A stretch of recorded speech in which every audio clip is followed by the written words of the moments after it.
नमस्कार साथियों, मैं प्रभात वालिया सोनी एजुकेशन के इस ऑनलाइन प्लेटफॉर्म पर आप सभी का हार्दिक स्वागत करता हूं। दोस्तों, आज के इस सेक्शन में हमने सॉफ्टवेयर वाला टॉपिक जो कंप्लीट किया था उसके क्वेश्चन आंसर पढ़ रहे हैं। आप देखोगे जितने भी जनरल एग्जाम्स हो रहे हैं उनमें सॉफ्टवेयर वाला टॉपिक काफ़ी सारा सिलेबस आपका कवर करता है। काफ़ी सारा सिलेबस कवर करने का मतलब हुआ कि आपको पता है रैम हमारे कंप्यूटर के अंदर लगी होती है, रोम भी अंदर लगी होती है, हार्ड डिस्क भी अंदर लगी होती है। हार्ड डिस्क तो बाहर भी हम इस्तेमाल करते हैं, पेन ड्राइव बाहर ही यूज आता है, अंदर नहीं आता है। मेरे कहने का मतलब हुआ कि आप अगर मैं कहूं कि रैम, तो आपके दिमाग में रैम की इमेज आ सकती है। जैसे मैं कहूं कि कीबोर्ड, तो कीबोर्ड आपके दिमाग में आ जाता है। दोस्तों, जब हमें सर पढ़ाते थे तो बहुत सारे एग्जाम्पल दिया करते थे, मैंने भी वैसा तरीका अपनाया है। पढ़ाते समय नॉन टेक्निकल एग्जाम्पल्स मैं साथ में इस्तेमाल करता हूं। नॉन टेक्निकल एग्जाम्पल्स का मतलब हुआ कि जहां पे आप व्यवहारिक चीजें सीखेंगे तो सब्जेक्ट व्यवहारिक बन जाएगा। सब्जेक्ट व्यवहारिक बनने का मतलब हुआ कि जो चीज आप यहां पर सीख रहे हैं, पढ़ रहे हैं, वो आपके फ्यूचर में काम आएगी। फ्यूचर में काम आने के साथ आप संस्कारवान भी बनते जाएंगे। कंप्यूटर एक ऐसा विषय है जिससे थ्योरिकली लोग कम पढ़ रहे हैं, प्रैक्टिकली तो रोजाना हमारे जीवन में ये काम आता है। मैंने पहली क्लास में कहा था कि इस समय ऐसा कोई भी काम नहीं है जो इस कंप्यूटर के बिना संभव हो। हर चीज ऑनलाइन हो गई है, हर ऑप्शन ऑनलाइन की ओर बढ़ रहा है, यानी देश डिजिटल क्रांति की ओर बढ़ रहा है। एक बात देश के माननीय प्रधानमंत्री नरेंद्र मोदी ने यह कहा था कि इस समय देश की उन्नति उसके पढ़े लिखे लोगों से नहीं, उसके हथियारों से नहीं, उसकी जनसंख्या से नहीं, उसकी सूचना तकनीकी की एबिलिटी से होगी। हमारे कितने इंजीनियर लोग अमेरिका में काम कर रहे हैं, कितने डेवलपर लोग घर बैठ के किसी वेबसाइट, एप्लीकेशन या मल्टीनेशनल कंपनी में काम कर रहे हैं। आप जो ऐड देख रहे हैं, आप जो पहन रहे हैं, आप जो सुन रहे हैं, वो सब कुछ डिजिटल है। यानी आपको इस कंप्यूटर विषय पर कमांड बनानी होगी, थ्योरिकली प्रैक्टिकली, तभी आप आगे एग्जाम में सक्सेस प्राप्त कर सकते हैं। और जीवन में भी आपको कुछ काम करना है तो इसकी आवश्यकता पड़ेगी। जब मैं छोटा था तब नहीं पढ़ता था तो मेरे चाचा कहते थे नहीं पढ़ेगा तो बकरी दिला देंगे। अब आजकल वो ऐसा नहीं कहते हैं, वो तो मुझे क्या कहेंगे, मैं मेरा काम कर रहा हूं। लेकिन अब आजकल अगर हम किसी दोस्त को कहते नहीं पढ़ रहा तो भाई ई मित्र की दुकान कर ले, मोबाइल की दुकान कर ले, कंप्यूटर रिपेयर की दुकान कर ले। मेरे कहने का मतलब इसका स्कोप दिनों दिन बढ़ता जाएगा, आगे होता जाएगा। ठीक है, अब जो आज के सेक्शन में हम क्वेश्चन आंसर बना रहे हैं वो सॉफ्टवेयर वाले टॉपिक के है, तो इसकी इमेज नहीं बनती है। सलमान खान, हाँ इमेज बन गई। अगर मैं कहूं भैया प्लेन लेकर आऊंगा तो प्लेन दिख जाएगा, लेकिन सॉफ्टवेयर के केस में मैं ये डेवलप करके ऐसे कर दूंगा, ऐसे कर दूंगा, तो वो दिखता नहीं है। इसका मतलब उसको कंसेप्चुअल समझना पड़ता है। तो यहां पर इस कंसेप्चुअल वाले टॉपिक के लिए मैं 4-5 चीजें आपको अच्छे से लेकर आया हूं जो समझदार को समझ आ जाएगी, मतलब सब लोग उसे समझने की कोशिश करेंगे। चलिए क्लास की विधिवत शुरुआत करते हैं। पहला प्रश्न आपकी स्क्रीन पर है, मिलान कीजिए वाला। स्कैन डिस्क, दोस्तों सुनिएगा, बात करते हैं। स्कैन डिस्क है, कंप्रेसिंग है, एंटीवायरस है और फायरवॉल है। सबसे पहले मैं ये बताऊं, कंप्रेस का मतलब क्या होता है? साइज को कम करना, दबा देना। तो कंप्रेस करने से हम लोग क्या कर पाएंगे, जो हमारा डिस्क है उस पर ज्यादा डेटा, ज्यादा आंकड़े हम संग्रहित कर पाएंगे। तो कंप्रेसिंग का मतलब क्या होता है? डिस्क पर अधिक आंकड़े भंडारित करने के लिए हम लोग इसे कंप्रेस करते हैं। दूसरा क्या लिखा है? फायरवॉल। क्या लिखा है? कंप्यूटर की भौतिक सुरक्षा की जगह आप कर लीजिए कंप्यूटर की नेटवर्क में सुरक्षा के लिए। ठीक है। एंटीवायरस क्या काम आता है? वायरस की जांच व वायरस को हटाने के। दोस्तों जब मैंने एंटीवायरस के बारे में आप लोगों से बात की थी तब भी बताया था कि एंटीवायरस आपके कंप्यूटर से वायरस को हटाता भी है और वायरस आने से रोकता भी है, दोनों काम करता है। ठीक है, आगे बढ़ते हैं। स्कैन डिस्क क्या रह गया? हार्ड डिस्क को सही करने के लिए, सही कार्य करवाने के लिए या सही रखने के लिए हम स्कैन डिस्क का उपयोग करते हैं। कोई दिक्कत यहां तक नहीं? तो क्या आंसर आ जाएगा? देख लो, मिलान कर लो, ACDBAB। तो ये मेरे हिसाब से 3 नंबर इसका आंसर होना चाहिए। ए के साथ में क्या आया? C, B के साथ में क्या आया? D, 3 के साथ में क्या आया? A और 4 के साथ में क्या आया? B। तो ये पहला जो प्रश्न है उसका आंसर कितने नंबर हो जाएगा? 3 नंबर। दूसरे प्रश्न पे चलते हैं।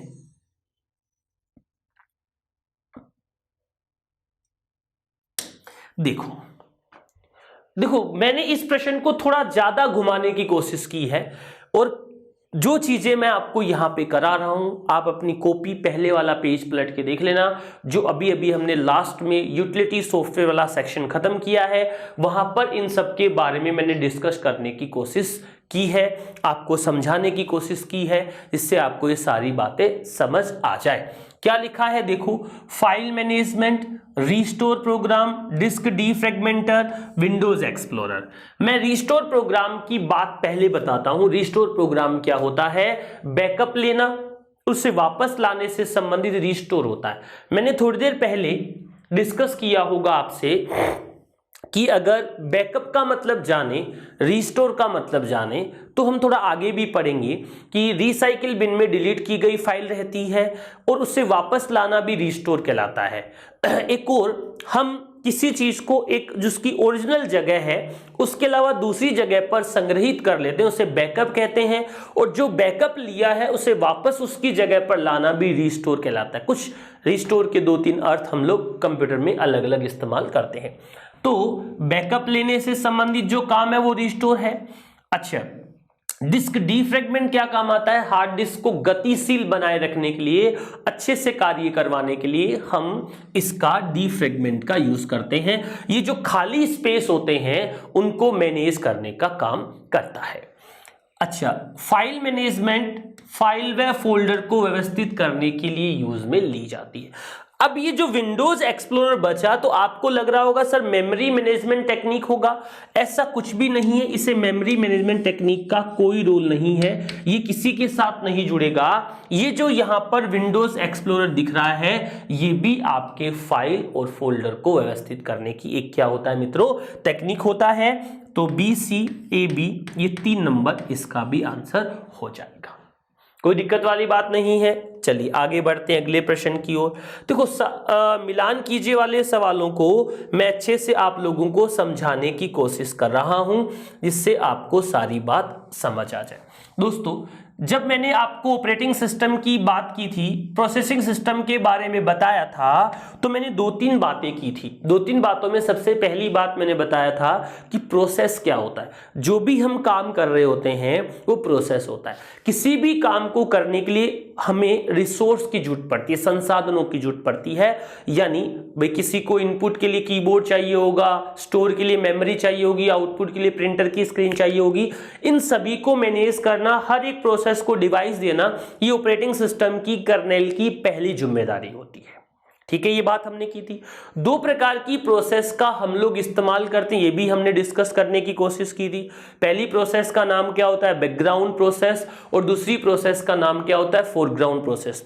ऐसी प्रोसेस जिसमें उपयोगकर्ता यानी यूजर शामिल होता है उसे हम कहते हैं फोरग्राउंड प्रोसेस, और जिसमें उपयोगकर्ता ये यूजर शामिल नहीं होता उसे कहते हैं बैकग्राउंड प्रोसेस। यानी जो कंप्यूटर सॉफ्टवेयर की सहायता से अपने आप करता है, उन सभी प्रोसेस को हम क्या कहते हैं मित्रों? उसे हम कहते हैं बैकग्राउंड प्रोसेस।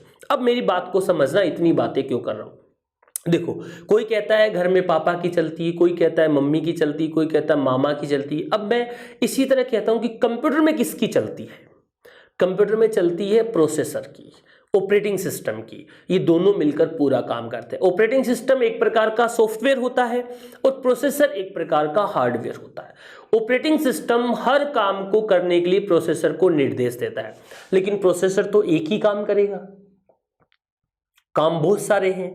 तो कंप्यूटर में क्या किया जाता है? एक जैसे एक ही प्रकृति के कार्यों का एक साथ बैच बना दिया जाता है, समूह बनाकर क्रियान्वित किया जाता है। ये सबसे पहला प्रोसेसिंग सिस्टम था जिसमें इस प्रकार का काम किया जाता है। तो दोस्तों, अगर आपसे प्रश्न पूछे एक ही प्रकृति के कार्यों को एक रूप में संगठित करके समूह के रूप में क्रियान्वित किया जाता है, रन किया जाता है, चलाया जाता है, तो इसे हम कौन सा सिस्टम कहते हैं दोस्तों? Batch processing. यानी इसका आंसर हो जाएगा 3 नंबर। अब देखो, रियल टाइम का मतलब क्या होता है? ऐसा प्रोसेसिंग सिस्टम जो वास्तविक समय पर ही आधारित हो, यानी उसे रियल टाइम, या उसे हम कौन सा सिस्टम कहते हैं दोस्तों? एम्बेडेड सिस्टम सिस्टम के नाम से जानते हैं। फाइल मैनेजमेंट सिस्टम कोई ऑपरेटिंग सिस्टम या प्रोसेस सिस्टम का प्रकार नहीं होता है। टाइम शेयरिंग सिस्टम की अगर हम बात करें कि हमारा प्रोसेसर, एक प्रोसेसर लगा है और एक से ज्यादा प्रोसेस के बीच में टाइम शेयर करता है, या टाइम के किसका इस्तेमाल करता है मित्रों, स्लाइस का इस्तेमाल करता है, उस प्रकार के सिस्टम को हम टाइम शेयरिंग सिस्टम का नाम देते हैं। कोई दिक्कत यहां तक नहीं? बात समझ भी आ रही है? Yes sir. आगे बढ़ सकते हैं? बिल्कुल सर। ठीक है, चलिए कोई बात नहीं। अगला प्रश्न, प्रश्न संख्या 4। हाँ, यही हम डिस्कस करते। रियल टाइम में मतलब क्या होता है? 4 दबा रहे हैं, 2 दबा रहे हैं, कुछ लाइन खींच रहा हूं। ये कब खींची जाती है? जैसे मैंने टच किया, टच खींचते लाइन खींच गई, टच करते ही लाइन खींच गई। इसका मतलब कि जो रियल टाइम सिस्टम होता है उसमें ये नियम होता है कि वर्तमान का जो प्रोग्राम है उसका जो इनपुट होगा वो पिछले प्रोग्राम के आउटपुट के रूप में काम करेगा। एक और एग्जांपल लेते हैं, फायर अलार्म। आग लगने पे जो अलार्म बजती है वो कब बजेगी? आग लगने से पहले, बाद में, या लगते ही, या नहीं लगेगी तो नहीं बजेगी? यस सर, ये सही कह रहे हो। तो जब तक आग नहीं लगेगी यानी पिछले का आउटपुट नहीं आएगा तब तक वर्तमान में इनपुट का काम नहीं होगा। इसका मतलब हुआ कि रियल टाइम सिस्टम में ऐसा होता है। रियल टाइम सिस्टम कौन सा है? एक प्रोग्राम का परिणाम दूसरे प्रोग्राम के इनपुट के रूप में इस्तेमाल लिया जाता है, उसे रियल टाइम या फिर मित्रों कौन सा कहते हैं? एम्बेडेड सिस्टम हम लोग कहते हैं। कोई दिक्कत नहीं है? Yes sir. आगे बढ़ जाऊं? बढ़ जाइए। अगला प्रश्न, इसको छोड़ दीजिए, ये नहीं जमेगा। इस प्रश्न पे आ जाते हैं।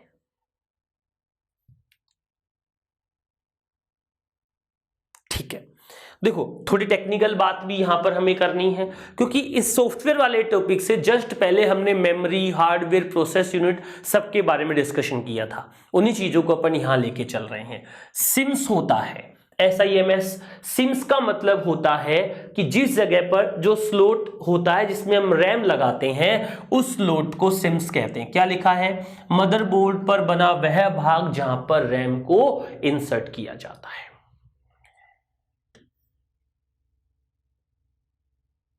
प्रिंट नहीं है ये नाम, ये पिट है। Video visual display unit display का एक प्रकार होता है।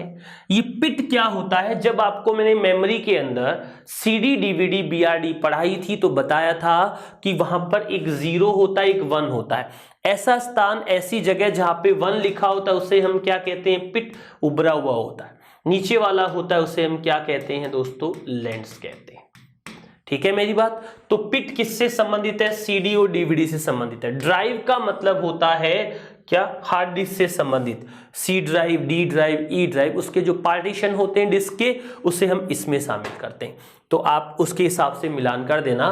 पहले के साथ में क्या आएगा दोस्तों? पहले के साथ में आएगा दूसरा। ऐसे कर देता हूं, चलो जिस तरह से लिखा है वैसे ही करते हैं। पहले के साथ में क्या आएगा? B आएगा। दूसरे के साथ में क्या आएगा दोस्तों? पिट, C आएगा। तीसरे के साथ में क्या आएगा दोस्तों? D आएगा। चौथे के साथ में क्या आएगा दोस्तों? A आएगा। जिसमें भी हो आप इसे चेक करके सेट कर देना, क्योंकि बड़ा आ गया इसलिए मैच नहीं हो पाया था। हटा देता हूं, आप देख लीजिएगा। प्रश्न संख्या कौन सा आ गया? 6 के बाद में 7वां।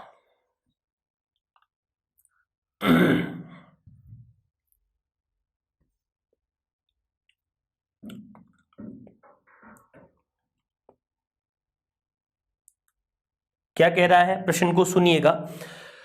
प्रोग्रामिंग भाषा में लिखे गए प्रोग्राम को कंप्यूटर की भाषा, मशीनी भाषा में परिवर्तित करने का कार्य कौन करता है? दोस्तों हमने पहले दिन पढ़ा था कि ऐसी प्रोग्रामिंग भाषा जिससे कंप्यूटर ऑटोमेटिक समझता है उसे मशीनी भाषा कहते हैं।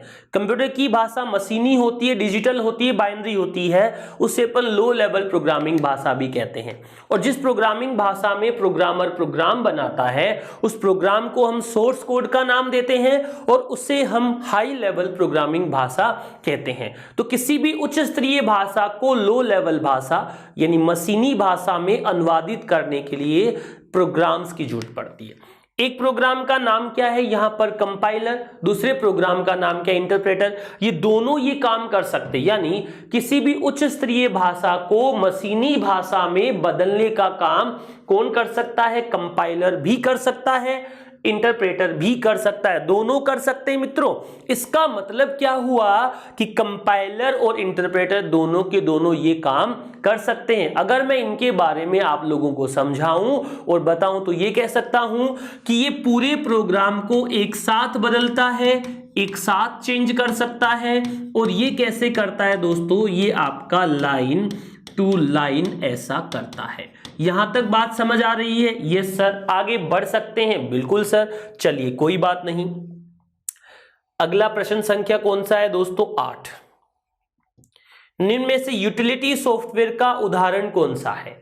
मैंने बताया था एक होता है एप्लीकेशन सॉफ्टवेयर, एक होता है सिस्टम सॉफ्टवेयर। उसमें वर्ड प्रोसेसर, स्प्रेडशीट, डीबीएमएस ये एप्लीकेशन है। लिंकर जो है आपका, ये आपका यूटिलिटी प्रोग्राम कहलाता है। नंबर कौन से पे चलते हैं दोस्तों? 9। अगला सवाल 9 नंबर। वायरस एक प्रकार के क्या होते हैं दोस्तों? प्रोग्राम होते हैं। अब तो कोरोना वायरस चल रहा है तो वो चाइना का ही एक प्रोग्राम है। टेक्निकली दोस्तों वो प्रोग्राम नहीं है, वो जीवाणु है, या हम कहें विषाणु है, या हम कहें हानिकारक है भैया, जिसके कारण से इस पूरी दुनिया को बंद कर दिया है। ठीक है, चलिए। उपकरण नहीं होता, उपकरण तो हार्डवेयर होता है। वायरस, कंप्यूटर वायरस ऐसे कह दो। आपको सर इसके आगे कंप्यूटर लगाओ वरना तो रेट लगाएंगे इस पे। अरे भाई कंप्यूटर का सवाल है तो कंप्यूटर तो ऑटोमेटिक लग गया भाई, तो कंप्यूटर के सवाल चलिए उसी बात को हम आगे बढ़ाते हैं, कंटिन्यू करते हैं। क्या कह रहे हैं? वायरस एक प्रकार का क्या होते हैं दोस्तों? प्रोग्राम होते हैं। 1 नंबर इसका क्या आ जाएगा मित्रों? आंसर आ जाएगा।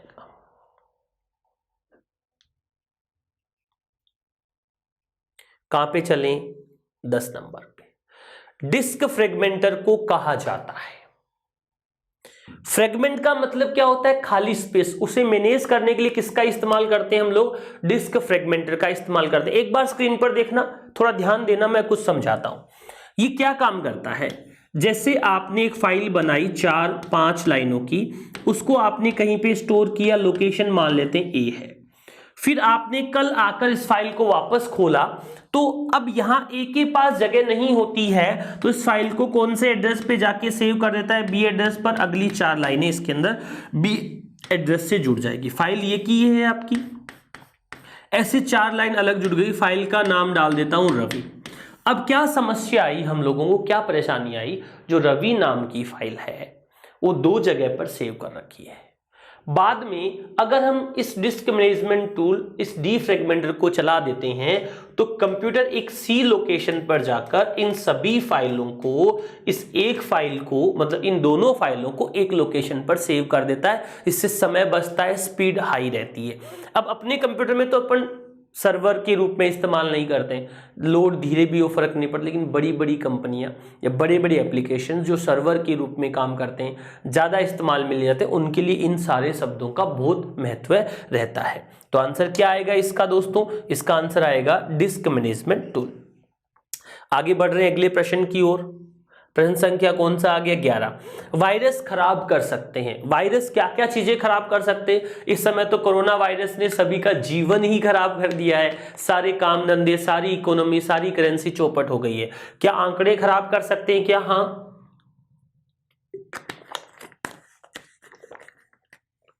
क्या हार्ड डिस्क को भी खराब कर सकते हैं? क्या हाँ? क्या कंप्यूटर की कार्य प्रणाली को भी खराब कर सकते हैं? क्या हाँ? तो आप कहेंगे वायरस हमारे कंप्यूटर के लिए हानिकारक है, जो सभी चीजों को खराब कर सकते हैं। आंसर आ जाएगा इनका दोस्तों 4 नंबर। इसमें देखो, जब मैंने प्रोग्रामिंग लैंग्वेज के बारे में बात की थी तो कई लोग बार बार सवाल पूछते थे कि सर बताओ बताओ बताओ कोबोल का पूरा नाम। किसका? Common business oriented language, UAG। किसमें काम आई थी भैया ये? व्यापार वाणिज्य। फोर्ट्रन, फॉर्मूला, ट्रांसलेटर, विज्ञान, वह गणित। दूसरी basic, beginners, all purpose, symbolic, instruction code. ठीक है, अब ये IBM एक भाषा नहीं है, इसका पूरा नाम होता है इंटरनेशनल बिजनेस मशीन। ये आपकी कंपनी है जो ये हार्डवेयर वगैरह, ये इन कंप्यूटर से संबंधित इक्विपमेंट बनाने का काम करती है। यहां पर मैं आप लोगों को ये समझाना चाह रहा हूं कि 3 प्रोग्रामिंग भाषा ऊपर वाली, एक प्रोग्रामिंग भाषा नहीं है। इनमें से कौन सी कंप्यूटर की भाषा नहीं है? तो कई बार ऐसे पूछते कौन सी हाई लेवल भाषा नहीं है, तो भाई साहब यहां पे मशीन ही लिख दिया। इस प्रकार के सवाल आप लोगों से पूछ लेता है, तो सवालों पर आपको रहना है। और दूसरी बात, मैं आपको बार बार बोल रहा हूं कि प्रश्न पढ़ते समय ऐसा नहीं हो कि सर पढ़ा दिया, आंसर सुन लेते, कट कट कट आगे कर दिया, ऐसे नहीं करना है। प्रश्न को सुनना है। जब पूरा प्रश्न सुनते हैं, 1-2 बार उन प्रश्नों को पढ़ते हैं, तो आपको और बहुत सारी बातें धीरे धीरे समझ आने लग जाती है। स्क्रीनशॉट पॉसिबल है एप्लीकेशन में, तो आप ले सकते हैं। ये देखो, अभी जो मैंने बताया उसका फटाफट से प्रश्न ही आगे। फोर्ट्रन कौन सी भाषा है या किसमें काम आती है? तो गणित और विज्ञान में, यही हमने कहा था। ठीक है, अगला सवाल कोबोल का दे दो, और तो क्या है? किसी एप्लीकेशन के विंडो को उसकी वास्तविक स्थिति में लाने के लिए किस बटन का उपयोग किया जाता है? दोस्तों देखो, ये एक विंडो है, स्क्रीन है, इस पर यहां पर ये 3 बटन बने होते हैं। इसका नाम होता है मिनिमाइज, इसका नाम होता है मैक्सिमाइज और रिस्टोर, इसका नाम होता है क्लोज। होम नहीं होता भैया। अब बड़ा करना, पूरा डेस्कटॉप जितना लाना तो मैक्सिमाइज कहलाता है, उससे वास्तविक साइज में छोटा करना रिस्टोर करना कहलाता है। रिस्टोर के 3 मतलब निकल गए। डिलीट की गई फाइल को वापस लाना भी रिस्टोर कहलाता है, और किसी फाइल का बैकअप लिया है हमने और उसे वापस डाल रहे हैं कंप्यूटर में, उसे भी रिस्टोर कहते हैं। ऐसे ही किसी विंडो को उसकी वास्तविक स्थिति में लाना भी क्या कहलाता है दोस्तों? रिस्टोर कहलाता है। आगे बढ़ रहा हूं, समझने वाली बात कर रहा हूं। पहले से ऑन कंप्यूटर को रीस्टार्ट करना क्या कहलाता है? हमने कहा था कि कंप्यूटर को स्टार्ट करने की जो प्रोसेस होती है उसे हम बूटिंग का नाम देते हैं। क्या नाम देते हैं? बूटिंग का। जो स्टार्टिंग प्रोसेस होती है उसे बूटिंग कहते हैं। अगर हम पहली बार कंप्यूटर को स्टार्ट कर रहे हैं उसे हम कहते हैं कोल्ड बूटिंग। पहली बार का मतलब यह है कि अगर हम स्टार्ट बटन से उसे स्टार्ट कर रहे हैं उसे कोल्ड बूटिंग कहते हैं, और अगर हम उसे रीस्टार्ट बटन से स्टार्ट कर रहे हैं उसे हम कौन सी बूटिंग कहते हैं दोस्तों? वार्म बूटिंग कहते हैं, या उसी प्रोसेस का नाम हो जाता है दोस्तों रीबूट, या रीबूटिंग के नाम से उसे जाना जाता है। कोई दिक्कत यहां तक नहीं? आगे बढ़ सकता हूं? जी सर। अगला सवाल देखिए, MS पेंट निम्नलिखित में से किस कार्य को कर सकता है? तो MS पेंट आपका डिजाइनिंग का कार्य कर सकता है। डेस्कटॉप पर एक आइकन होता है जिससे प्रयोगकर्ता किसी प्रोग्राम या फाइल को तत्काल एक्सेस कर सकता है, शीघ्र प्राप्त कर सकता है, उसे हम शॉर्टकट आइकन का नाम देते हैं। आगे बढ़ रहा हूं। आप अपने कंप्यूटर में कोई नया प्रोग्राम इंस्टॉल करना चाहते हैं, जोड़ना चाहते हैं, तो उसकी लिस्ट कहां पर चली जाएगी दोस्तों? ऑल प्रोग्राम में जाकर वो क्या हो जाएगा? ऐड हो जाएगा। फटाफट से प्रश्न को पढ़कर जल्दी से जवाब देने की कोशिश करते हैं। एक ऐसा कंप्यूटर, 19 नंबर सवाल पर है, एक ऐसा कंप्यूटर जिसमें एनालॉग और डिजिटल दोनों की गुण होते हैं। एनालॉग कौन सा होता है? ऐसे चलने वाला। डिजिटल सिग्नल कौन से होते हैं? ऐसे चलने वाले। और जो दोनों को यूज करता है उसे हम कहते हैं हाइब्रिड। तो यहां पर क्या आएगा? Hybrid computer.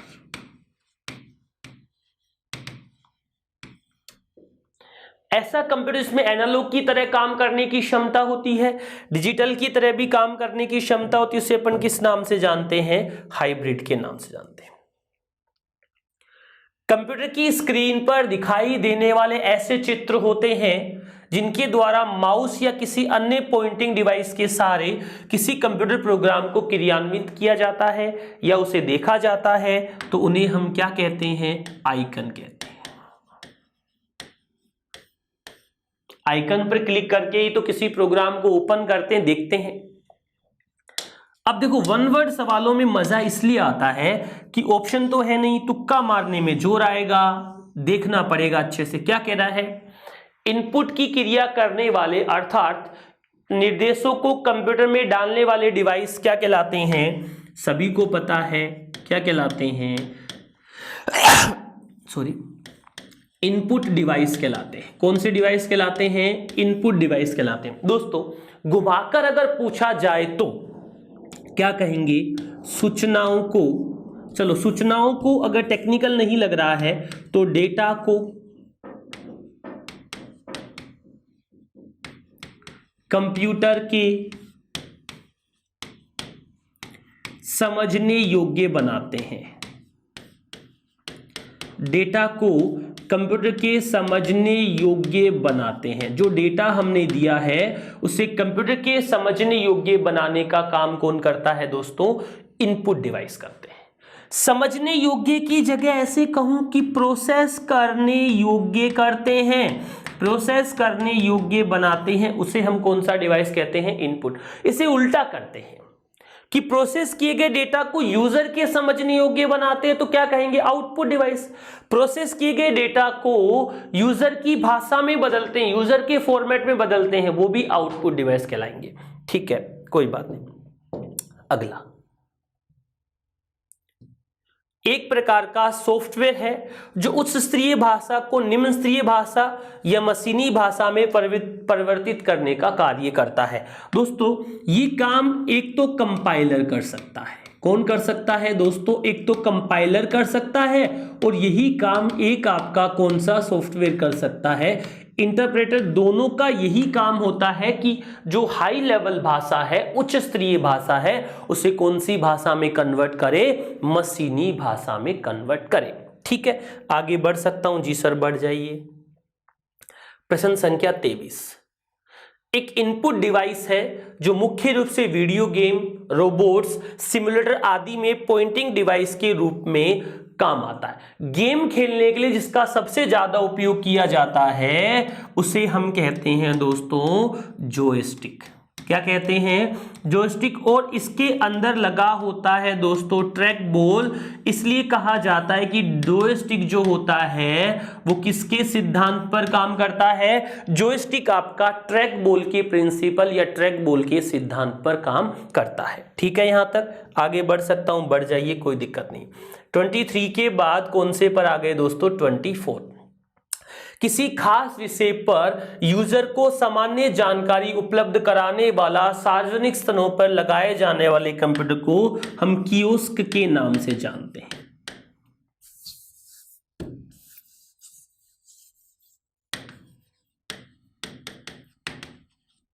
या ऐसे कह दे सूचना कियोस्क के नाम से जानते हैं। आप जब भी रेलवे स्टेशन जाते हैं, कहां पर? मेट्रो वाले पर, वहां पर अलग से एक डिस्प्ले लगा होता है जो आपको मेट्रो का रूट दिखाता है, उसे अपन सूचना कियोस्क का नाम देते हैं। अगला प्रश्न है, एक माइक्रो कंप्यूटर है जिसे गोद में रखकर आसानी से काम में ले सकते हैं, तो गोद को बोलते हैं लैप, तो लैपटॉप हो जाएगा भैया।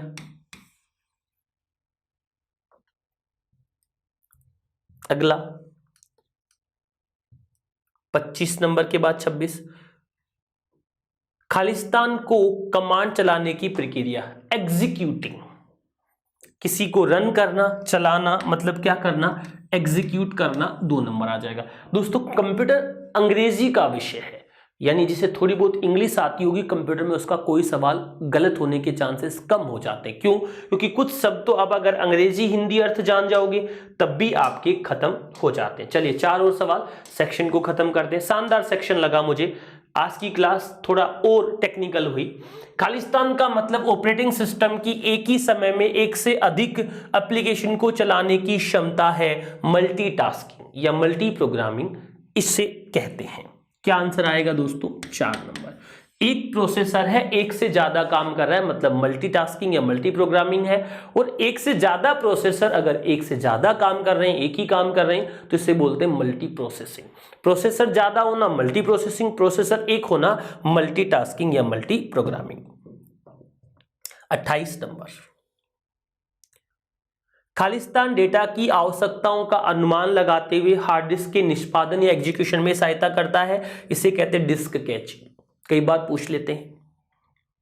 अगला 29 नंबर, बिना एक्सटेंशन वाली फाइल डिवाइस ड्राइवर्स होती है। अपन ने अच्छे से पढ़ा था, जो अपने कंप्यूटर में हम हार्डवेयर डालते हैं, लगाते हैं, उसके लिए हमें एक सॉफ्टवेयर की आवश्यकता होती है। उस सॉफ्टवेयर को हम डिवाइस ड्राइवर की संज्ञा देते हैं। यानी कंप्यूटर में बिना एक्सटेंशन वाली जो फाइल होती है उसे हम डिवाइस ड्राइवर का नाम भी दे सकते हैं। चलिए दोस्तों, आज के सेक्शन का लास्ट प्रश्न, एमएस डोस किस प्रकार का सॉफ्टवेयर है? एमएस डोस आपका एक सिंगल यूजर ऑपरेटिंग सिस्टम है। सिंगल यूजर का मतलब होता है सारा काम कमांड से किया जाता है और उसमें केवल एक ही यूजर का ये कर सकता है। दोस्तों, आज के सेक्शन में हमने सॉफ्टवेयर वाले क्वेश्चन आंसर के बारे में डिस्कशन किया। आज की इस क्लास में हम इतनी ही बात करेंगे। अगली क्लास में और हम विंडोज के बारे में और फीचर्स के बारे में चर्चा करेंगे। आपके उज्जवल भविष्य की कामना के साथ आज के इस सेक्शन को, आज की इस क्लास को मैं यही समाप्त करता हूं। आप सभी लोगों का धन्यवाद, आभार।